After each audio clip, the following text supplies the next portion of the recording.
వారు దేవుడు చెప్పినవన్నీ మేము చేయుచు విధేయులమై ఉందుమని. దేవుని స్తోత్రం.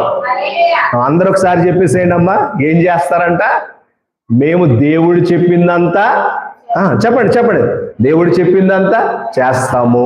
రెండోది, మేము దేవునికి విధేయులమై ఉంటాం. దేవుని స్తోత్రం. మీరు నేను కూడా ఎప్పుడు కూడా దేవుడు చెప్పింది చేయాలి. దేవుడు బయలుపరిచిన బైబిల్ మిషన్ యొక్క మూల సిద్ధాంతము యోహాను సువార్త 2వ అధ్యాయం 5వ వచనం. ఆయన మీతో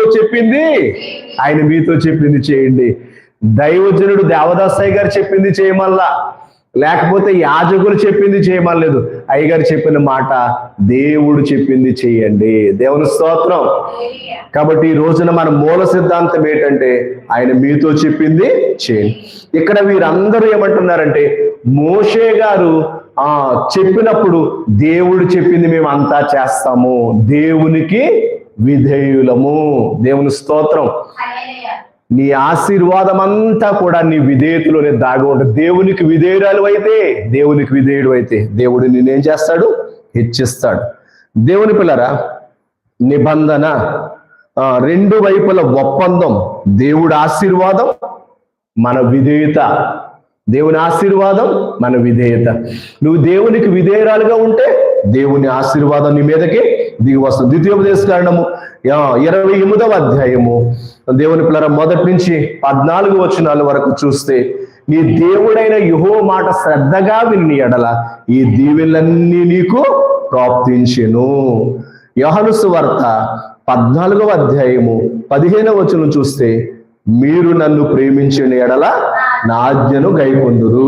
సమూయేలు గ్రంథము 1వ గ్రంథము 15వ అధ్యాయము 22వ వచనం చూస్తే, అందుకు సమూయేలు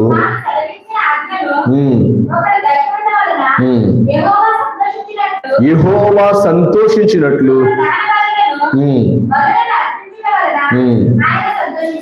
సంతోషించిన ఆలోచించు. బలులు అర్పించుట కంటే మాట వినుటయు ఆజ్ఞను గైకొనుటయు శ్రేష్టము. దేవునికి స్తోత్రం.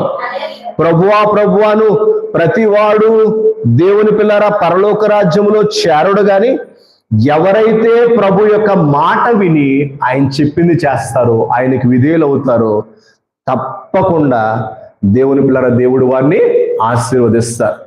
అబ్రహాము గారు దేవుని మాట వినొచ్చారు. దేవుడు అబ్రహాము గారిని ఆశీర్వదించారు. వారి ఆస్తి కలిసి నివసించలేనంత మట్టుకు దేవుడు వారిని ఆశీర్వదించారు. ఇదిగో ఈ రోజున సొలొమోను గారు దేవుని మాట విన్నారు, దేవుడు వారిని ఆశీర్వదించారు. ఈరోజు మీరైనా నేనైనా దేవుని మాట వింటామా? దేవుడు మనల్ని ఆశీర్వదిస్తారు. బాప్తీసం తీసుకునే ముందు ఏ నిబంధన, ఏ ఒప్పుకోలు, ఏ సిద్ధపాటు నువ్వు కలిగి వచ్చావో అదే చిత్త ప్రకారంగా, అదే ఒప్పంద ప్రకారంగా నువ్వు చేయవలసిన వారమేనో. 4వదిగా చూస్తే రక్తము, నిబంధన రక్తము. చూడండి, నిర్గమాకాండము 24వ అధ్యాయము 8వ వచనము. అప్పుడు మోషే రక్తమును తీసుకుని ప్రజల మీద ప్రోక్షించి, ఇదిగో ఈ సంగతుల విషయమై యెహోవా మీతో చేసిన నిబంధన రక్తము ఇదే అని చెప్పాను.